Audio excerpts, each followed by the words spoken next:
Picture this. Alarm goes off, you're half awake. Coffee in one hand, phone in the other. First thing, you ask AI what to wear, what to eat, what's on your calendar. Feels normal, right?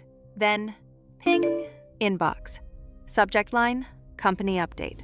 One scroll, and boom, your job's gone. Not because you messed up, because this is what AI taking jobs looks like. And here's where it stings. While your paycheck disappears, so does your critical thinking. You start leaning on artificial intelligence for every little choice. That's how the AI brain drain sneaks up, and nobody's ready for it. Here's the trap. We tell ourselves automation is saving time. But when you let AI replace jobs in your own day, writing every email, planning every idea, you stop flexing the thinking muscles that make you valuable. So what do? Try this. Next time you open a blank email, write the first line yourself. Let AI polish it, but your voice has to lead. That one line proves you can think, not just copy. Because when bosses are looking at who to cut, they'll notice who's adding ideas versus who's just pasting prompts. Stick with me, because I'm about to show you more ways to guard the skills AI and jobs can't take from you. Think about it. GPS tells you where to turn. AI recipes tell you what to cook. Budget apps do the math for you. Sounds easy, but it's training you to forget how to decide. So what happens is, when work gets tough, you freeze. Here's the fix. Once a week, do one thing the hard way. Navigate without GPS on a short trip. Run your budget on paper. No apps, no artificial intelligence. Brainstorm 3 ideas yourself before you ever open ChatGPT.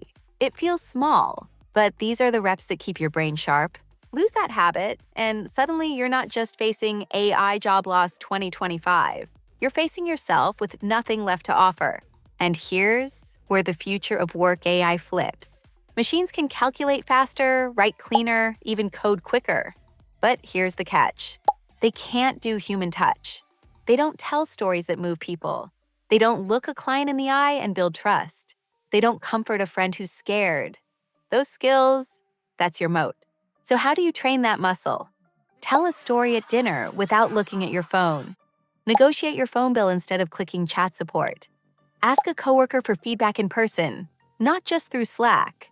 And if you want to go further, volunteer to lead the next team meeting. Or practice pitching yourself in the mirror, like it's a job interview. Because that's how you prove AI and human intelligence together beat machines on their own. Let's make this real. Customer service. AI chatbots are already everywhere. Writers, AI drafts articles in seconds. Graphic designers, AI tools pump out logos for free. So, what's the move? In every role, find the piece that's still human. If you're in service, be the one who listens, not just responds. If you're a writer, add your story, your voice, your lived experience. If you're in design, show how you solve a client's problem, not just hand them an image. That's how you protect yourself from artificial intelligence unemployment, by being the part the machine can't copy. So let's get real. The danger isn't only AI taking jobs, it's the slow creep of AI cognitive decline. We lose not just jobs, but the ability to think. Your defense? Don't hand off everything. Use AI as a tool, not a crutch. Write first, then edit with AI. Plan first, then compare to AI's plan. Speak first, then let AI polish.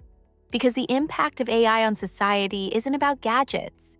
It's about whether we keep our human edge. So if you want to future-proof your work, your paycheck, and your brain, start today. Because the only thing scarier than AI taking jobs is us forgetting how to think. Subscribe and hit the bell.